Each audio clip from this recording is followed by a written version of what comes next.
The cash flow is there, but it's not the main concentration. The main concentration is the profit because in this business, you make your money on liquidity events. That's where we make our real money. You make cash flow, 6 to 10% is not going to make anybody rich. It's nice mailbox money, but that's not generational wealth money. That's why it's appealing to institutional investors as well. Not large scale because they want the big box industrial, not necessarily the flex small industrial. The flex small industrial is really interesting to us because it operates almost the same way a multifamily asset. So the big question is this: how do real estate investors who don't have a ton of free time, don't have access to off-market deals, and didn't start life on third base, how do we conservatively grow our real estate business to support our families, finally leave the corporate rat race, and build a legacy? That is the question, and this podcast will give you the answers. I'm Ed Matthews, and this is Real Estate Underground. Greetings and salutations, Real Estate Undergrounders. It is Ed Matthews with the Real Estate Underground. Thank you for making us a part of your day. If you are getting value out of our podcasts, I would love to hear from you, but also to make sure that you follow us. With me today is Jon Azar. He's with Peak 15 Capital. We discovered Jon.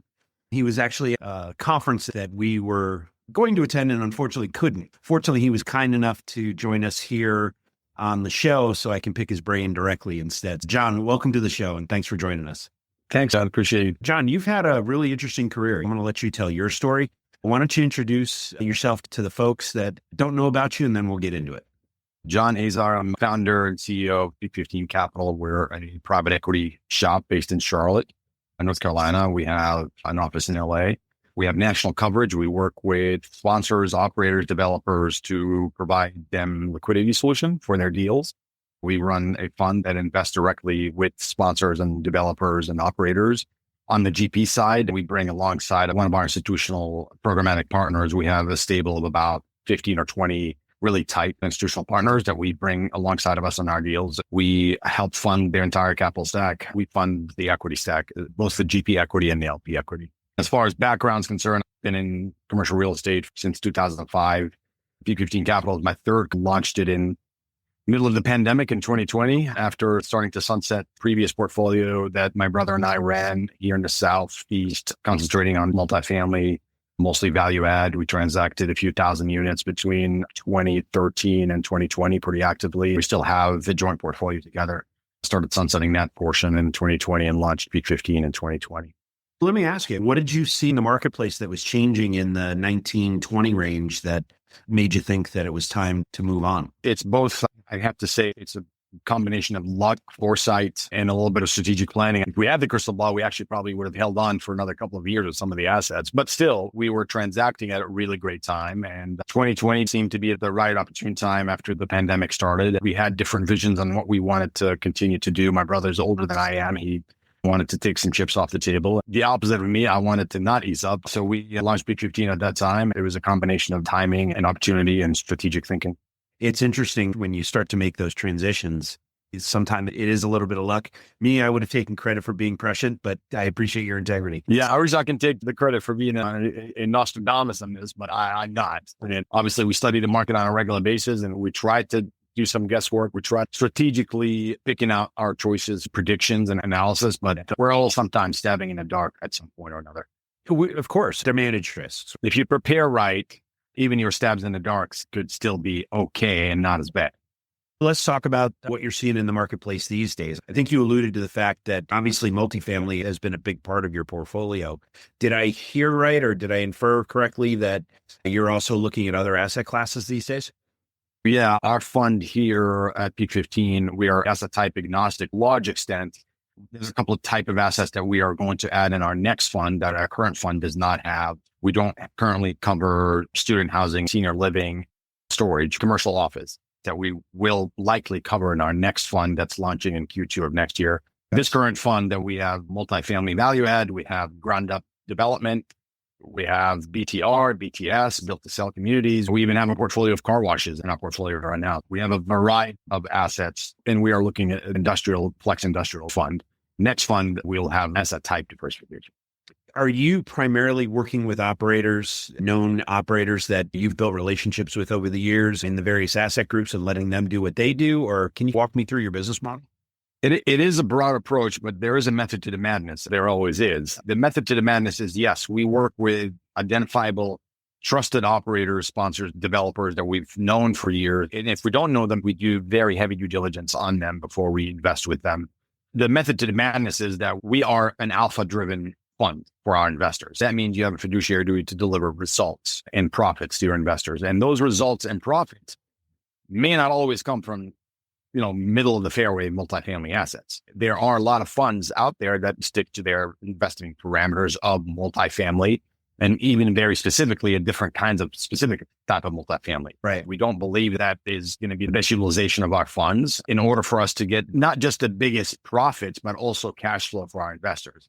There's a balance of cash flow profits that you always have to, as a fund manager, you have to be aware of. Some of the projects that you're going to buy are going to be great for cash flow. Other projects you're going to invest in are going to be great for future profits. Our development deals that we're investing in with developers are going to be great profit generators for the future. They're not going to be so much for cash flow. Value add assets that are well managed, hopefully profitable, are going to generate some cash flow. Same story with our car washes. Our car washes generate probably the highest amount of cash flow, more than I can ever duplicate from any multifamily holding we have. Yeah. There's a method to the madness. As we are alpha driven, it means you have to go after results. And in order for you to deliver those results, you got to be comfortable with diversification in your portfolio. As long as you are prepared and have the capacity in-house to be able to effectively analyze, underwrite those deals, and understand the mechanics, understand the entry, understand the exit, understand the assumptions really well. You would be doing your investors a disfavor if you don't have the kind of diversification, if you're calling yourself an alpha fund, which is what we are. That's the short of it. It's been a very dynamic few years in this industry, and taking what the market gives is actually prudent. It's interesting that the mix that I fully expected laundromats to be in there as well. So the only requirement is that we have to have a real asset behind everything we buy. And the car washes that we invest in are with land. So they are not just the operating company, but they're also the land value itself. That's going to be an important aspect to us. Yeah, it's the only way that we own them is if we own the building too. So they're usually standalones as opposed to strip mall plays. But yeah, it's an interesting balance, right? Because you have development projects that aren't going to deliver cash flow for years. And then if you're an alpha driven fund, your investors are expecting a monthly or quarterly dividend in some cases, I assume. And the balance of cash flowing assets versus long-term plays has got to be very challenging, especially in the market. Yeah, so that's what they're expecting. The cash flow is there, but it's not the main concentration. The main concentration is the profit, because as in this business, you make your money on liquidity events. That's where we make our real money. You make cash flow, 6 to 10% is not going to make anybody rich. It's nice mailbox money, but that's not generational wealth money. Your generational wealth money comes from the liquidity events that you're going to have, even on stabilized assets. In terms of the assets, a couple of them jumped out at me that were really interesting and things that selfishly I've been looking at as well. Light industrial and flex space being one of them. I've got a partner up in Boston, and that's what Brian's doing. He sent me a deal, it was probably 3 months ago, and I went through it, and I'm an Irishman, right? So the way my brain's wired is I see mushroom clouds on the horizon first. And then I figure out, how do we manage that? The deeper I got into it, the more people I talked about, I got really excited about it because it's a very interesting space. It's a rapidly growing space. And it seems like institutional buyers are really interested in this kind of space. Now, what are the market dynamics that are pushing growth in that particular space? The flex industrial in particular is really interesting to us. That's why it's appealing to institutional investors as well. Not large scale, because they want the big box industrial, not necessarily the flex small industrial. The flex small industrial is really interesting to us because it operates almost the same way a multifamily asset. You're diversified in your risk. When you look at a flex industrial, you have a building that has, let's call it 50,000 square feet or maybe 100,000 square feet, but you have 10, 15, 20 tenants, 30 tenants in the building that you have to contend with. So if you lose one or two, it might take you a couple months to replace them, but it's one or two. You're not losing your entire cash flow. If you have a gigantic, one of those big box industrial, which are becoming less and less appealing to us because of the onslaught of a lot of the big corporations like the Amazons and all, that's great for them, but they hold power because They hold the power. They can come in and tell you, I'm going to pay this, and that's what you're going to take, and that's it. And then if you lose one of those tenants, God forbid, you're screwed. You got to replace one tenant to take over 200,000 square feet of space. And that not a whole lot of, there's a very finite amount of clients that are going to be taking that type of the space from you. That's why the flex industrial have become a real attraction to us and has become very popular among a lot of our investment circles for that exact approach. Diversification of tenancies, easier to manage and underwrite, because you underwrite it again the same way as you would underwrite, similar to how you would underwrite multifamily. I know. If you're used to underwriting multifamily or self-storage, similar to that to some extent. And the profits are, it depends on, you got to be aware of what the market is. It's market driven, obviously neighborhood driven, especially if it's newer. The newer product in flex industrial is attractive. Right. Who are you able to fit in those, and what retrofits are you going to be able to offer your tenants? You have to take all of those in consideration when you're looking at that flex industrial. Yeah. One of the things that we've been looking at is the contractors. The two spaces that we're actually looking at right now are either prospectively or inhabited predominantly by plumbers, electricians, general contractors, and entities that need to store their materials. They try and buy in bulk, at least the stuff that they usually use regularly. A lot of these spaces that we're looking at have office space up front, like 400, 500, 600 square feet of office space to operate from as well. So it's an interesting play. I think it's got the positives of multifamily in terms of demand, in terms of rent growth, in terms of opportunity. You can diversify. Dealing with commercial tenants is usually easier than dealing with residents. Yeah, especially if you're doing triple net leases. Very easy maintenance from a management standpoint. Keep the water running, keep the lights on, keep everything connected. Yeah. And in terms of your view on car washes, obviously a huge cash flow play, but an appreciation play as well. Yes, there is an appreciation play, of course. It may not be as meaty a multifamily or like a ground up development, but the appreciation play is there. It is a little bit more conservative, because you buy flex industrial space. Are you going to sell it for double what you bought it for? Probably not, but it depends on the area. Anything's possible. In general, you're not underwriting to those standards. You're not underwriting that you're going to make 100% or you're going to sell it for 50%. But there is an appreciation play, especially if the area is up and coming. That's why it's really important for you to do a geographic deep dive in what's around, who's coming. The same thing with anything in real estate. Path of progress. That's exactly right. You have to understand who is coming here. What are they doing? What is the area going to look like as opposed to what it looks like now? Who is it going to be appealing for in 5 years? That's the golden rule with anything you buy. That's not just industrial. The same thing with multifamily. You always have to think of your exit. I always tell people, you got to think of who is going to buy this from you.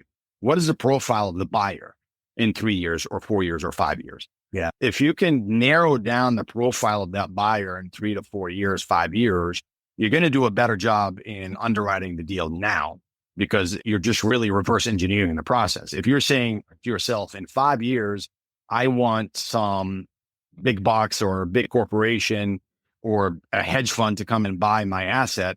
Okay, what are they going to be looking for in 5 years in this area? And can you deliver that, you think, in next 3 to 4 to 5 years while you're holding this asset? So Stephen Covey was right. Start with the end in mind. The fact it's really hard to run a business operation when your plan is you're going to miss. There's no way you can hit a target you haven't defined. You're absolutely right. If you have a target, you can't just, hope is not a method. And it's not just a book for me. It's a lifestyle for me. How we conduct our business. It's the company motto for us. And it's something I drill in the head of everybody that works for us. Don't tell me, I hope this, right? And then tell me something about a business plan or numbers or underwriting. Don't ever start that sentence with, I hope.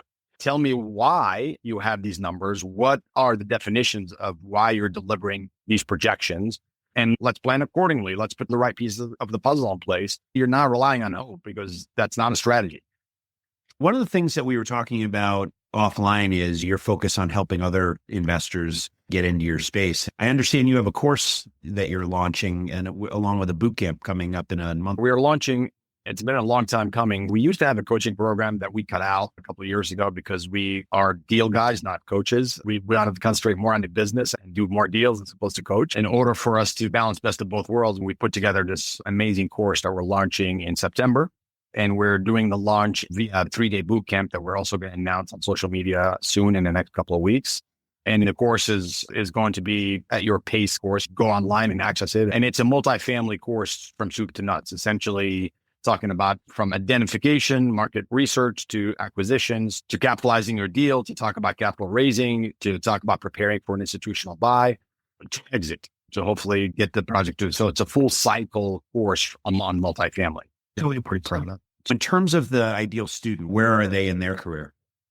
They could be someone who is getting into the business. They want to get into multifamily, or maybe they're doing something else in real estate and they want to get into multifamily, or they are already in multifamily and they just want to improve their skills. Maybe think of their company or approach the business in a slightly different way, because we have a different approach to the business. Our approach is more build a machine that could eventually become institutionally driven, because that's been always our approach. We are preparing owner operators who are in the business to become better operators and better owners, sponsors that could get them to the institutional level, or prepare people who have never been in the business and help them understand the business and get into the business. The other audience could be investors or potential investors that are looking into the business, but they don't really want to get into the business, but they want to understand it as an investor before they invest with an owner operator or sponsor. It's a diversified set of audience, and we're probably going to give out some scholarships to young folks if they have an interest in the business. I love seeing younger generation getting in, and that's hopefully going to be part of us giving back. Awesome. Let's get into the final five, and then we can land this plane. You've been very successful over the years, multiple companies. Congratulations again. I assume that the mortgages are taken care of and the college educations are taken care of and car payments and all the things. And yet you still get up in the morning on Monday and go to work with hair on fire, so to speak. What's that drive? What's your purpose? Building businesses is an interesting experience. It's almost like raising kids. Your work is never done, but you have to build your business to the stage where you feel proud of the product. For me, that is continuous work. I think the time I stop working on something and stop pursuing growing a company, either this company or the next company, probably when I'm like 90 years old, and I probably can't even see straight. There's no reason why I can't continue to work that way. For me, as cheesy as that sounds, I really am. I build my business, especially Peak 15. We're building Peak 15 for the next generation. The young partners I have now in the business who are hopefully going to be leading the business and taking over my role in a few years, and then hopefully their families. And hopefully we can create a product or a company that we can all be proud of that can be passed along. And in order to do that requires work. I can't just be content with what you just described. The car is paid for, the house is paid for. Contentment is very elusive. A buddy of mine once asked me, when are you going to retire? I was like, what do you mean never? I've never retired. It's fun. Me spending 8 hours a day on a golf course, that sounds terrible for me. Yeah. When I left Silicon Valley, took a few months off. 2 weeks in, I'm following my wife around the grocery store and she's like, you need to go find something else to do. I'm like, okay. Done. Accelerated our plans and off we went. I can't ever imagine turning it off. Even if I'm 90, as long as I know my own name and I can still do math in my head accurately, I don't see me stopping. Unless I get to the stage where my grandkids are feeding me dog food, then that's probably when I could. So you've mentioned mentoring and how you really get a lot out of that. I think it warms your soul. And so I'm curious about the mentors you've had in your life. What's the best advice you ever got and who gave it to you? Gosh, one of my really early mentors told me when I broke my teeth in industry, in financial and investment at a brokerage shop like Morgan Stanley and Royal Bank of Canada. I was an equity trader there. And then from there, broke off into establishing my first firm in Boston. We did structured finance investment banking. One of my earliest mentors from that era told me, don't worry about what the market is doing. The market is going to do whatever it's going to do. As long as you're in the market and you're putting your best foot forward every single day, you're never going to have to worry about what the market is doing because you're in it. You're always in it. And you are going to find your either exits or entry into deals just because you are in the market and you have the pulse on a day-to-day basis. And people are going to see that and they're going to respect that. And you're eventually going to be totally fine. The first piece of advice that I always tell people, don't worry what the market is doing. The market is going to do whatever it's going to do. It's going to go up. It's going to go down. There's going to be pressures. There's going to be some things coming into favor. There's going to be some things out of favor, but just be in the market and focus on what you do best. Stick to your ethos that you know in your heart that you can work on, and the deals will show themselves. You just have to be ready when they do show themselves. But you can't be ready when you say, I'm going to take a step off and take a year off the market. Then you're going to miss out. That's the first piece of advice that an early mentor told me. My second piece of advice that another mentor, which is my brother, actually, my older brother, we ran together the previous company to Peak 15, because prior to me joining him, I'm doing Mac Venture Partners. Probably someone I looked up for from an entrepreneurial standpoint because he was the first entrepreneur my dad was the first entrepreneur. And then my brother, he just always finds ways to somehow he got into technology. He had 3-4 different kinds of businesses before we got into real estate. Stay with us. We'll be right back. A motivated seller just filled out your web form. If you call back within 5 minutes, you're nearly 4 times more likely to get that seller appointment. But delay your follow-up by even just 10 minutes? Forget it. You're toast. Ella Vista Connect calls that lead back in 60 seconds, qualifies them, and schedules your meeting. Find out how much slow follow-up is costing you. Free calculator at ellavista.com/underground. His early advice to me was always underwrite for the worst. You'll always be okay. If you always underwrite for the worst, prepare for the worst, but expect the best. Always underwrite for the worst case scenario. When you get there, maybe underwrite even lower than that. This way, when you get to the market conditions where it's completely against you, you're fine because you already expected that you're going to have a crap sandwich at some point. That's where you underwrote. If you underwrote a crap sandwich, then once you get it, you're like, oh, yeah, I was expecting that. When the market turns up, you're pleasantly surprised, right? That's right. It's the old adage of under promise and over deliver. That's what we try to do all the time. And so these are the two best pieces of advice I've gotten from mentors. Both excellent. I fundamentally believe that we learn more from our mistakes than we do from our successes. And so I'm curious about a decision you'd like to have back over the years that didn't go your way that you're willing to talk about. How'd you handle it? What'd you do? I wouldn't be an entrepreneur if I didn't say I had so many bad decisions, but I also had a lot of bad decisions and bad choices that unfortunately we learned from. Hopefully we learn from. That's the positive part about them. I would give an example of even a recent deal that we tried to do a couple of years ago. The mistake that I made in that deal is that I didn't listen to my gut. Part of our criteria now in our fund, when we fund sponsors, developers, when we invest with them or co-invest with them, is above and beyond the underwriting, above and beyond the numbers, above and beyond the bricks and mortars of the property that we're getting into. There has to be a human element that we're comfortable with. So obviously we underwrite the sponsors themselves. We have to know their experience, their knowledge, what kind of deals they've done in that market and all that kind of stuff. But after all of that, you got to, at the end of the day, be comfortable with the person that you are dealing with. That is something that is hugely important to me and will always be important to me. And that's something that we started to inculcate in the company culture on a day-to-day basis. I don't sign off on any deals unless one of the principals have met in person with the other principals of the company that we're investing with or co-investing with. In that instance, I did not go with my gut. My gut actually told me in that deal that I just mentioned, my gut told me not to invest with him. There's something off about this particular gentleman and I couldn't put my fingers on it. I even took the phone and called my partner, Francisco, and I said, man, I just don't, something about him that just doesn't sit well with me. And he's, but the deal is great. The deal is fantastic. I said, I understand the deal is fantastic, but I don't like him as an individual. And I was right. Unfortunately, the deal didn't materialize. Thank God it didn't materialize. But we ended up losing a little bit of deposit money on a deal because it went sideways because of him.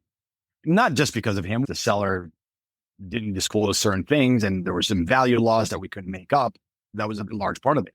That's something that is a huge lesson for me. And that is something that we inculcate today in our culture, that we have to have a comfort with the human being that we're dealing with. You're getting married, right? You are married for the next 3 to 5 years. And there are no room for egos or childish games or anything like that. And if somebody's doing that, then you're not going to have a good time with them for the next 3 to 5 years. And when you're dating, so to speak, to extend the metaphor, everybody's on their best behavior. So if your radar's going off then, what happens if the market changes or the deal changes in some way? You got to know that you're in cahoots with somebody that you get along with and can work with. That's right. Regardless of the numbers, we always say a good deal can go sideways really fast with a bad partner, but even a bad deal can be saved and become a success with a good partner. Because you can collaborate, you can find ways, but with a bad partner, forget it. I'm curious about how you take in information. Tell me about the book that's on your nightstand, either virtual or otherwise, and what authors are you paying attention to? Books on my nightstand, I'm always told to just pare down the books that are on my nightstand because they overflow and I have to sometimes add them to the library and take some books off the nightstand. So I'm very ADD. So in order for me to use the ADD to my advantage, I read multiple books at the same time instead of just one book. Because sometimes I get bored by reading one book. I read 20, 30 pages, 50 pages. I put it down and start another book and read another 20, 30 pages and go back to another book. Right now, I'm actually rereading a couple of books that I've read in the past, but I like them and I want to refresh my mind about them. I'm rereading, you may have known it, it's called Atomic Habits. I'm sure you know that book. It's one of my favorite books. And I'm rereading that because we can all use some brushing up on our day-to-day habits that we can do to be successful on a day-to-day basis. I'm reading a book which I meant to read for a long time called The Startup. It's Reid Hoffman, who is the founder of LinkedIn. On my nightstand, I have another book I'm reading called How I'm Doing. I forgot the name of the author, but it's essentially 40 conversations with yourself that you can have. Daily conversations that you can have with yourself. It's called How Am I Doing? And it's one of those contemplative books that more philosophical in nature, but really important to have these conversations with ourselves. I try to do meditation on a day-to-day basis. I try to get up in the morning and write down my intentions for the day or for the week. And that really helps me stay focused and more zen in my day. I suppose it doesn't always work. I'm not saying it's a perfect system, but it's something we got to try. At the very least, you're stacking the deck in your favor. Yeah, I've got a plan every morning when I walk in, but it's the old Mike Tyson thing. The right cross comes and the day goes like this, but at least if you've got those, I do the big three, right? My focus is on, I'm going to get these three really important things done that are moving me towards longer term goals before I leave tonight, no matter what. And so I plan them. And when the plan goes according to plan, I'm done at lunchtime. Fantastic. Now I can focus on my team, the company, whatever else, partners, whatever. But occasionally I'm there at 7, 8 o'clock because I had a fire to fight. One of the other things that I'm always interested in is how, I suspect I know the answer given on how you answered something else, but I'm curious how you define success in your life. Success is taking care of the people you love around you and making them a success. If you are empowering others that are in your circle, whether, and it's not just family, it's people that you surround yourself with that are part of your life on a day-to-day basis or part of your business.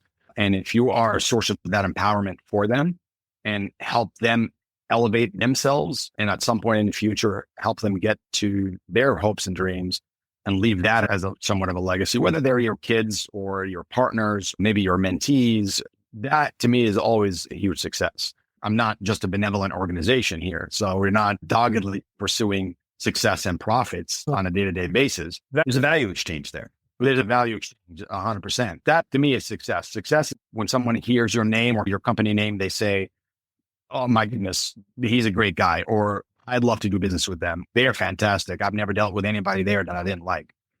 That's success. The trappings of a luxurious life, stuff means nothing. Yeah. I've yet to meet somebody who is approaching the latter part of their life and thinking, I wish I had more stuff. Exactly. I wish I had more time with my kids or my grandkids, or I wish I spent better time with my wife or husband. I wish I traveled more. I wish I experienced the world.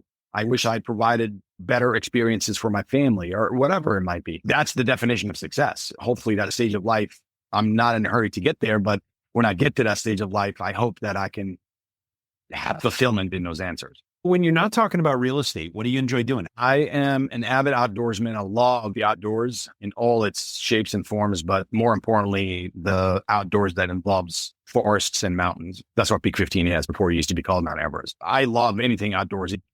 Point me to a forest and a mountain and I'm there. The beaches are okay. They don't really do it for me as much. I spend a couple of days at the beach and I'm bored. I'm not a beach guy. I see the value of the beach for a couple of days, but then after that, I'm done. I'm more mountains, forests, get me among the trees and I'm in my happy place. I try to do that on a regular basis as much as I can.